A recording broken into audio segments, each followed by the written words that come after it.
Hello বন্ধুরা, কেমন আছেন আপনারা সবাই? আশা করি খুব খুব ভালো আছেন।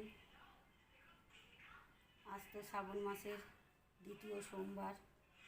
তো চলুন আজ আমি কী কী রান্না করলাম। আজ উপোস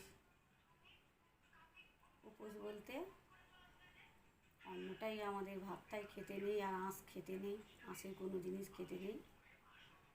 তো দেখুন কী কী করলাম বন্ধুরা। এই যে প্রথমেই ময়দার লুচি, তারপরে আছে কুমড়ো, পটল, আলু আর ছোলা দিয়ে শুধু ঘি দিয়ে এটা বানিয়েছি আমি ছক্কা মতন। কুমড়ো, আলু, পটলের ছক্কা, ছোলা দিয়ে। আর ফোড়নে দিয়েছি শুকনো লঙ্কা আর কালো জিরে গোটা, আর নুন, একটু মিষ্টি, আর পুরো নিরামিষই সব রান্নাবান্না ঘি দিয়ে বানিয়েছি, কোনো তেলে করিনি এটা। আর যেদিকে আছে সুজির হালুয়া, ঘিয়ে ভাজা সুজি, শুধু ঘিয়েতেই ভেজেছি।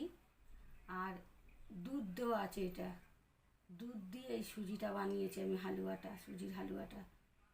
আর এর মধ্যে আছে কাজু, কিশমিশ, ছোটো এলাচ, তেজপাতা, অবশ্যই চিনি দিয়ে বানিয়েছি।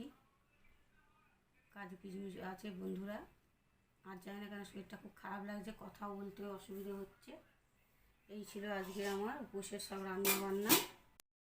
তো বন্ধুরা, এই ছিল আমার আজকে উপোসের রান্নাবান্না। তো সকলে আপনারা ভালো থাকুন, সুস্থ থাকুন, অবশ্যই সাবধানে থাকুন। জানি না কেন আজকে আমার শরীরটা খুব খারাপ লাগছে, গা হাত পা খুব যন্ত্রণা হচ্ছে, কামড়াচ্ছে, মনে হচ্ছে জ্বর আসবে আসবে। গা হাত পা প্রচণ্ড যন্ত্রণা করছে। টাটা বন্ধুরা, বাই।